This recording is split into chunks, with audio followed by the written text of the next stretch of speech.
Hello to all 5 of you who are going to wind up watching this video. I'm back by the whiteboard with another program for a hypothetical lifter. Our hypothetical lifter today, his name is going to be Chad. Shout out to my friend Parker for coming up with him. So, let's meet Chad.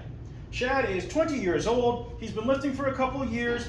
He's interested in competing in powerlifting. Right now, he's training about 5 days a week. Problem is, all he's really doing is maxing out. He's running to a big plateau. He's considering SARMs.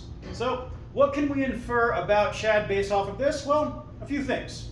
First and foremost, I'd hazard to guess that he's actually consumed quite a bit of bodybuilding and power building type material due to the 5-day work week. Most likely in college, and he has plenty of free time because he is lifting 5 days a week. And then the other thing I can kind of guess about him is that he's a bit of a stimulus addict. He's someone who wants to feel the workout. He wants strain, he wants pump, he wants stretch. He wants sensation in the workout in and of itself. He's someone who probably wants to post his workouts on social media, which, hey, there's nothing wrong with that. And he wants tangible progress. He wants to see the reps go up, the weights go up. So, based off of all these things, there's a couple things that we have going in our favor for Chad, not the least of which is he's clearly not shy of putting in the work when it comes to the heavy stuff, but we can infer that he's likely not doing enough accessory work and building a wide base to support a large peak. So here's what I want to do with him. We're going to put him on a 2-up, 2-down arrangement, which I'll explain a little later on. We're going to have him focusing on density, that is getting a lot of work in, building a wide base, and we're going to be using a conjugate template. That way we've got more lifts to progress, and he has more options to set PRs, whether it be on the rep or via weight. Should keep him interested. So let's dive in. With his max effort work, we're going to do the 2-up, 2-down approach. And what this means is for those up weeks, we're going to chase a 3 to 5 rep max on something like a floor press and a close grip bench press for his upper body days on a 2-week wave. And then for his lower body, something like a pause squat and a front squat for his lower body days. And then on the down weeks, what we're going to do is we're going to chase a 6 to 8 rep max on movements such as the dumbbell bench press and the Smith machine incline. And then on the lower body days, the hack squat and the pendulum squat. Now the reason for this is this helps control fatigue. By doing the 2-up, a little higher intensity, he's going to work harder, but then on the down weeks, he'll still be able to subjectively work harder because he's going to feel like he's working very hard, but the intensity comes down due to the nature of the movements and the higher rep maximums. Then what we're going to do here, and this is going to be one of the big things we do, is density work. Now how this is going to be done is it's going to be supersets of 2 movements each day for 12 minutes, max quality reps on each movement in week 1, week 2, 12 minutes again where we try to beat the amount of reps in week 1. Week 3, what we're going to do is we're going to drop 2 minutes off his time and he has to match week 2's output. Week 4, we drop it down to 8 minutes and he has to match week 2's output.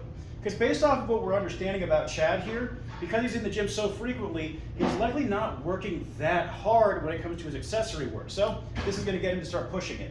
And in the event he can't superset his accessories, just cut the time in half and think 6 minutes for one, 6 minutes for the other. I'll dive into that a bit further.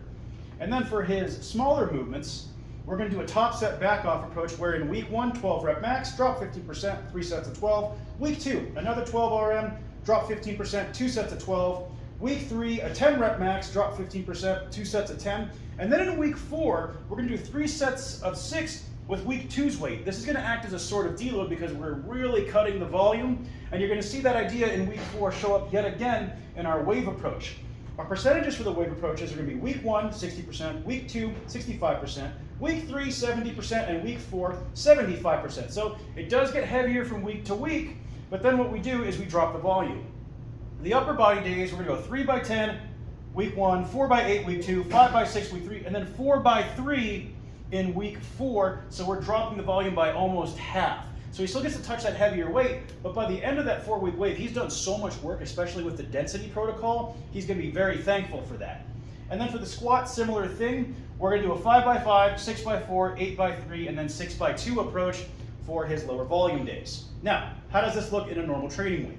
Well, we're going to start day 1, Monday, with lower max effort. He's working out in a college rec. Everyone's benching on Monday. He does not have access to a bench press. So we're going to do the 2-up, 2-down approach for his max effort. The density pairing is going to be an RDL and a pull-up. Reason being, the RDL is just a great general lower body developer. This is going to build his glutes, hamstrings, and low back. And then the pull-ups builds his upper back, which will help support a better squat, better deadlift. And then also that vertical pull helps stretch out the low back. And for our isolation movements, our top set back off work, we're going to do a leg curl and a leg press. Now, upper body max effort, again, 2 up, 2 down approach. For the density work, we're going to do dips and a row variation. Now, I prefer to use something like a T-bar row on this day, and that way, because his low back won't be as fresh later in the week, he's going to have accumulated a lot of volume, so the form will likely get sloppier. So if I'm going to do some sort of freestanding row, it's going to be in day 2.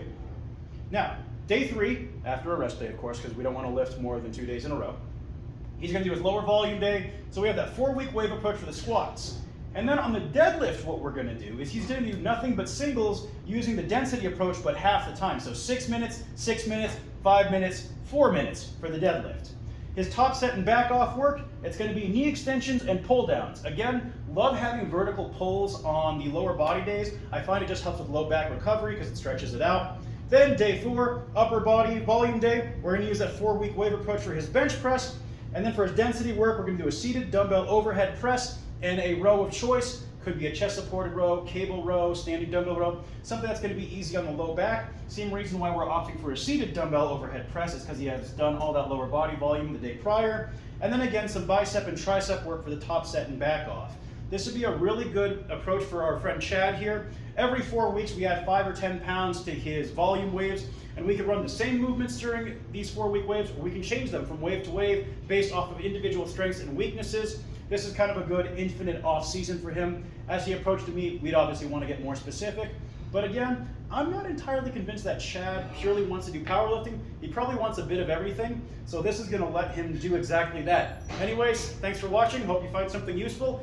And I'm going to create a carousel post for this on Instagram. So if you want to kind of copy the program, feel free. It's amplified.training. Still not able to post links in the description. I'll catch you next time.